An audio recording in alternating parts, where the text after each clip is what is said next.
12월 13일 강림절 제3주 소명교회 주일 예배를 함께 드리시겠습니다. 전능하사 천지를 만드신 하나님 아버지를 내가 믿사오며 그 외아들 우리 주 예수 그리스도를 믿사오니 이는 성령으로 잉태하사 동정녀 마리아에게 나시고 본디오 빌라도에게 고난을 받으사 십자가에 못 박혀 죽으시고 장사한 지 사흘 만에 죽은 자 가운데서 다시 살아나시며 하늘에 오르사 전능하신 하나님 우편에 앉아 계시다가 저리로서 산 자와 죽은 자를 심판하러 오시리라.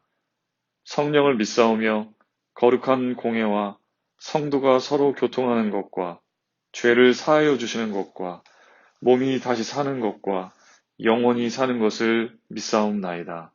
아멘. 오늘 이 시간에 하나님께서 우리에게 주신 말씀은 이사야 53장 1절에서 7절까지 말씀입니다. 제가 봉독하겠습니다. 우리가 전한 것을 누가 믿었느냐? 여호와의 팔이 누구에게 나타났느냐? 그는 주 앞에서 자라나기를 연한 순 같고 마른 땅에서 나온 뿌리 같아서 고운 모양도 없고 풍채도 없은즉 우리가 보기에 흠모할 만한 아름다운 것이 없도다. 그는 멸시를 받아 사람들에게 버림받았으며 강고를 많이 겪었으며 질고를 아는 자라. 마치 사람들이 그에게서 얼굴을 가리는 것 같이 멸시를 당하였고 우리도 그를 귀히 여기지 아니하였도다. 그는 실로 우리의 질고를 지고 우리의 슬픔을 당하였거늘 우리는 생각하기를 그는 징벌을 받아 하나님께 맞으며 고난을 당한다 하였노라. 그가 찔림은 우리의 허물 때문이요 그가 상함은 우리의 죄악 때문이라. 그가 징계를 받음으로 우리는 평화를 누리고 그가 채찍에 맞음으로 우리는 나음을 받았도다. 우리는 다 양 같아서 그릇 행하여 각기 제 길로 갔거늘 여호와께서는 우리 모두의 죄악을 그에게 담당시키셨도다. 그가 곤욕을 당하여 괴로울 때에도 그의 입을 열지 아니하였으며 마치 도수장으로 끌려가는 어린 양과 털 깎는 자 앞에서 잠잠한 양같이 그의 입을 열지 아니하였도다. 아멘. 하나님의 말씀입니다. 저희가 이번 주까지 온라인으로 이렇게 녹음된 예배, 설교 말씀을 가지고 예배를 각자 가정에서 드리지만 다음 주 12월 20일부터 다시 소명교회 예배당에서 함께 모여서 예배를 드립니다. 우리 성도님들 잘 숙제하시고 예배에 잘 참석해 주시기 바랍니다. 지난주에 저희가 이사야 61장 1절부터 3절까지의 말씀을 통해서 다시 오실 메시아가 어떤 사역을 하시는지에 대한 이야기를 하면서 메시아에 대한 예언의 말씀을 함께 나눴습니다. 오늘 본문의 말씀도 다시 오실 메시아에 대한 이사야 선지자의 예언의 말씀입니다. 오늘 본문의 말씀은 이사야 중에서 어떻게 보면 가장 아름답고 또한 가장 능력이 되는 말씀이라고 할 수 있습니다. 이 말씀을 잘 읽고 묵상하면 예수님이 왜 세상에 오셨는지 명확해지고 또 왜 예수님이 이 땅에 오신 것이 복된 소식인지를 깨닫고 은혜를 받게 됩니다. 유대인들은 오랜 시간 메시아를 기다렸습니다. 여러 선지자들을 통해서 메시아가 오실 것을 예언했기 때문입니다. 근데 유대인들은 그리 썩 만족스럽지 못한 생활을 쭉 해왔습니다. 바벨론의 포로로 끌려갔었고 이제 유다 땅으로 돌아와서 정착을 했지만 또다시 로마라는 제국의 통치를 받고 있는 상황이었기 때문이었습니다. 그래서 유대인들은 다시 메시아가 오시면 다윗의 왕 때처럼 나라가 정치적으로 독립해서 강성한 나라를 이루고 옛 시대의 영화를 회복할 것이라는 기대가 있었습니다. 유대인들은 그래서 메시아의 예언을 듣고 기대하는 마음을 가지고 그분을 기다리게 된 거죠. 메시아가 오시면 이스라엘을 다시 회복할 것이기 때문에 왕 같은 풍채와 명운 같은 면모를 가지고 오실 것이라고 기대했지 않았을까 합니다. 그런데 오늘 본문에 이사야가 예언하는 내용을 보면 유대인들이 기대했을 법한 내용과는 정반대의 모습으로 메시아를 그리고 있습니다. 메시아로 오시는 분이 정말 볼품없는 모습으로 눈에 띄지도 않고 무언가 강인한 모습도 없는 연한 순과 같은 아주 연약한 모습으로 오신다는 것입니다. 그뿐만 아니라 오셔서 영광을 받으시고 나라를 정치적으로 잘 다스려서 많은 사람에게 추앙을 받고 존경과 영화를 받으시기 위해서 오시는 것이 아니라 고난을 받으시기 위해서, 고통을 당하시기 위해서 오신다고 말씀하고 있습니다. 예수님은 정말 고난 당하는 종으로 오셨습니다. 종으로 하나님이시지만 사람의 종으로 오셨습니다. 오셔서 제자들의 발을 씻어주시기도 하셨고, 눈물을 흘리며 고통받는 자들과 함께 눈물을 흘려주시고, 그들을 위로하시고, 또 먹을 것이 없는 사람들에게 먹을 것을 주시고, 병든 사람들의 병을 고쳐주시고, 많은 사람들을 직접 섬겨주는 모습을 우리가 복음서에서 발견하게 됩니다. 이 땅 가운데 오신 그리스도, 예수님은 사람들이 전혀 기대하지 않는 그때에 인간의 생각으로 기대했던 모습과는 완전히 다른 모습으로 오셨고, 인간의 생각을 훨씬 뛰어넘는 뜻과 깊은 사랑과 충만한 은혜, 구원의 계획이 그 안에 담겨져 있었습니다. 우리가 예수님을 믿는다고 하는 것은 마찬가지로 종으로서 사는 것입니다.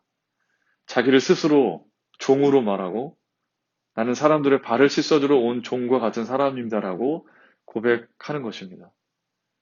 우리들의 신앙이 여기까지 다른 사람들의 발을 씻어주는 종과 같은 사람입니다라고 고백하는 여기까지 온다면 그 신앙은 거의 완성에 가까운 것입니다. 우리가 예수님을 믿고 하나님의 아들이 되었지만 아들이 된 순간부터 우리는 스스로 나는 종으로서 살겠습니다라고 하면서 사는 사람이어야 합니다. 종은 자신의 뜻대로 사는 사람이 아니라 주인의 뜻대로 사는 사람입니다. 예수님은 자신을 종이라고, 섬기는 종이라고, 고난당하는 종이라고 말씀하셨습니다. 예수님은 하나님의 종으로서 자신의 존재를 철저히 하나님께 드리는 그런 종이었고 사람들을 섬기는 종으로서 사셨습니다. 역설적이지만 누군가의 종으로 살 때 가장 행복할 수 있습니다.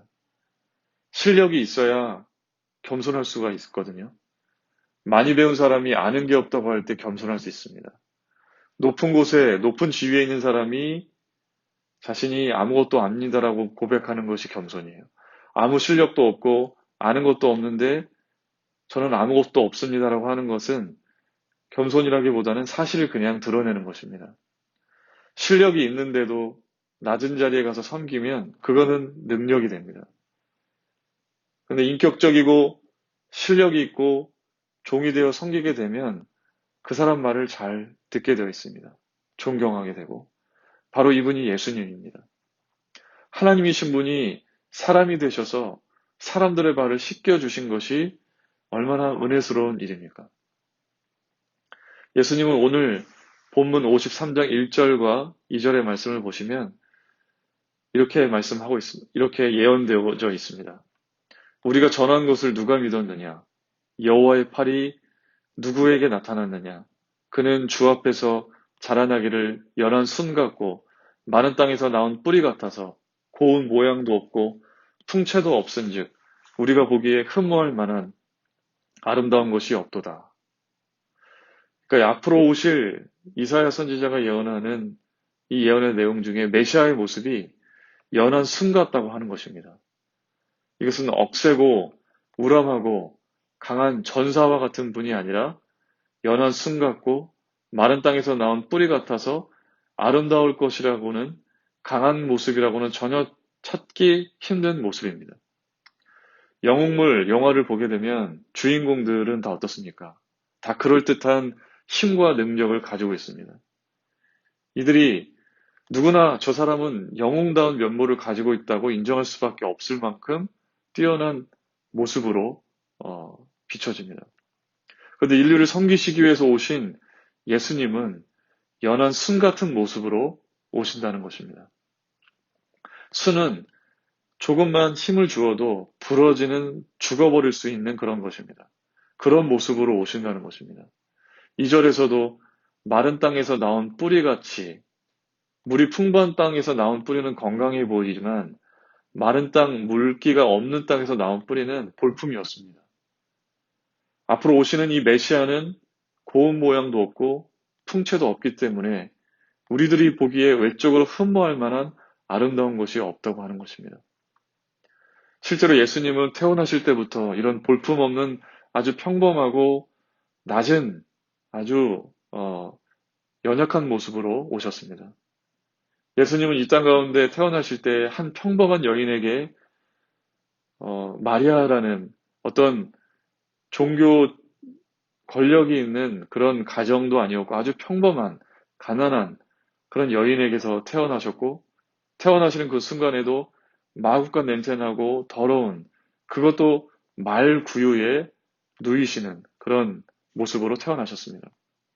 태어나실 때 아무도 이 아기가 메시아라고 생각할 이들이 전혀 없을 만큼, 오히려 동방박사와 몇 명의 목자들 외에는 이 아기가 메시아라고 생각할 수 없는 아주 낮고 낮은 모습으로, 아주 평범한 모습으로 이 땅 가운데 태어나신 것입니다.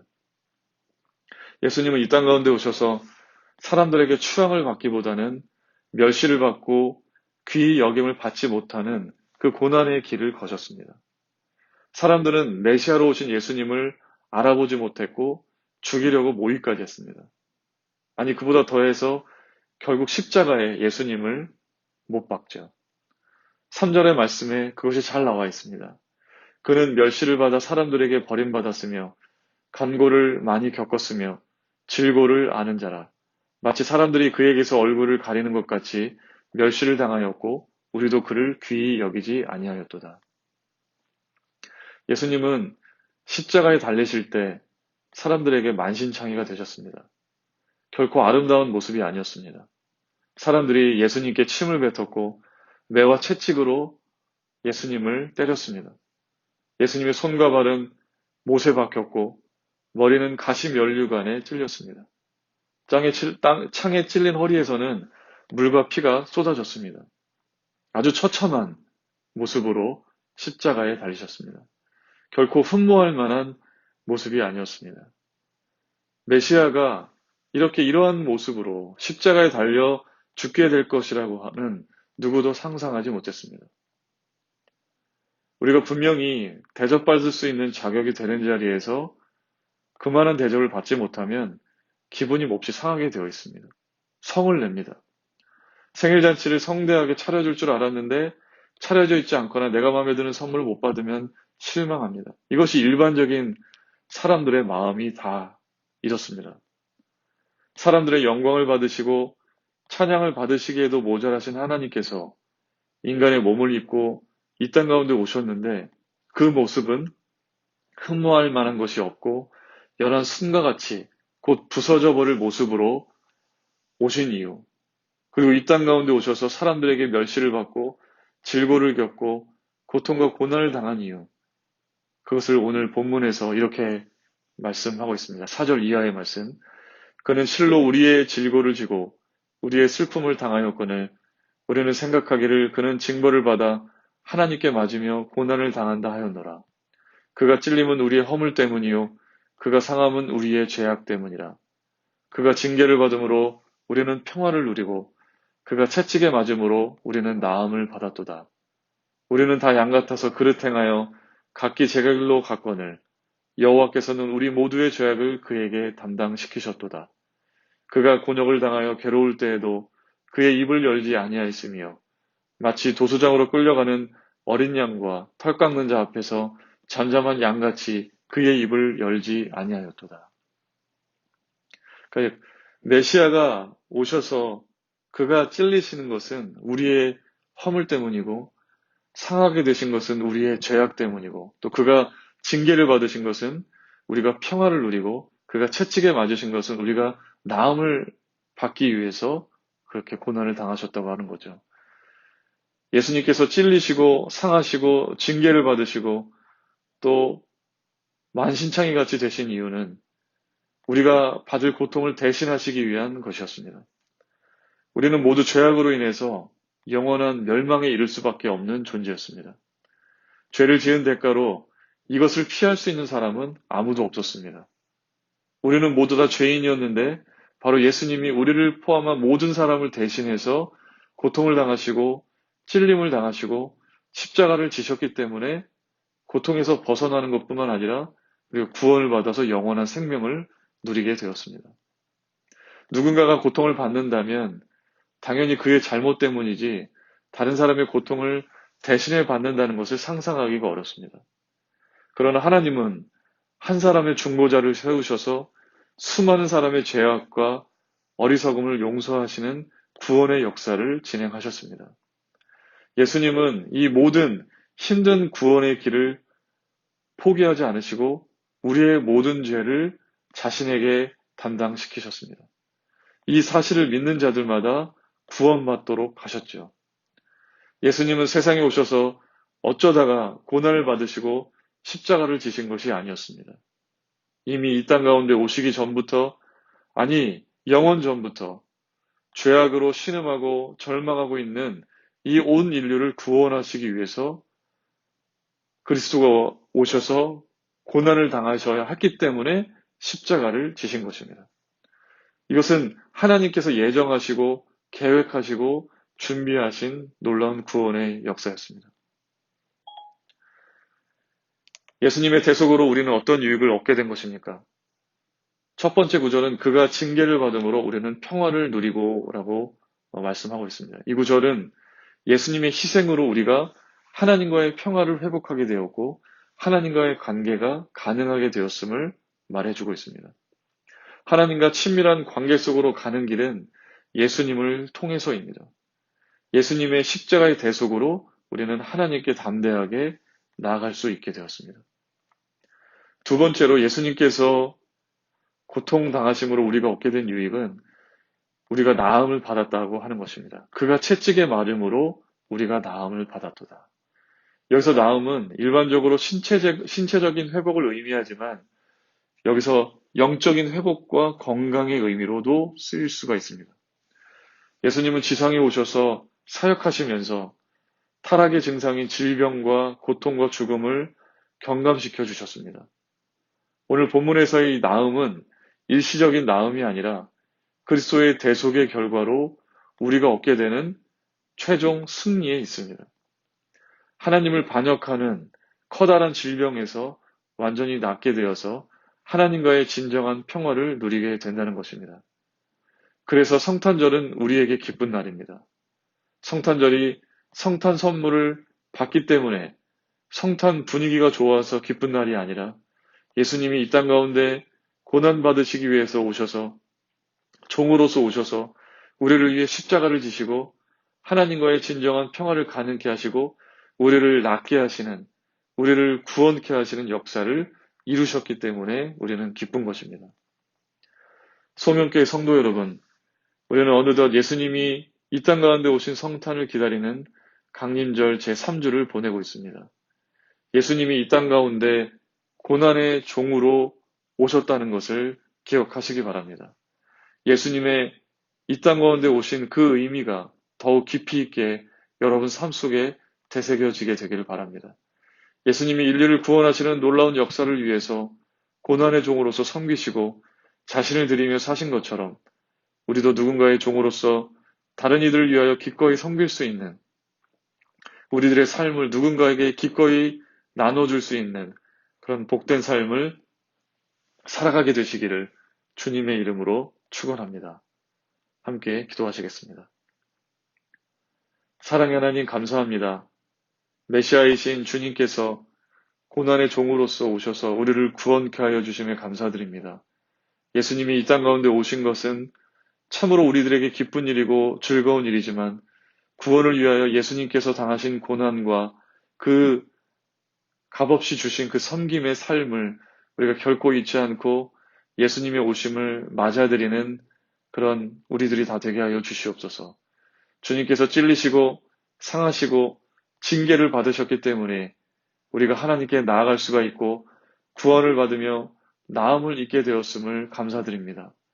그래서 우리들의 입술에 감사와 기쁨의 고백이 우리들의 입술 속에서, 우리들 마음 속에서 흘러나오는 온전한 고백이 되게 하옵소서. 이제는 하나님 아버지의 극진하신 사랑하심과 예수 그리스도의 구속하신 은혜와 성령님의 감동 감화하심이 이제 강림절 제3주를 보내며 이 땅 가운데 고난의 종으로서 오신 예수님의 성탄을 기쁘게 맞이하는 동시에 구원을 위하여 크나큰 예수님의 희생이 있었음을 알고 그것을 값지게 여기며 또 예수님처럼 섬기며 살아갈 것을 이 성탄절에 성탄을 기다리는 시기에 결단하는 우리 소명교회의 모든 성도들이 될 수 있도록 하나님 그 삶 위에 영원히 함께 하시기를 간절히 축원하옵나이다. 아멘. 여러분 한 주간도 주 안에서 잘 은혜가 충만하게 또 강림절을 잘 보내시다가 다음 주에 예배당에서 직접 반가운 모습으로 뵙겠습니다. 한 주간 주님의 은혜로 기쁘고 감사한 하루 보내시길 바랍니다. 감사합니다.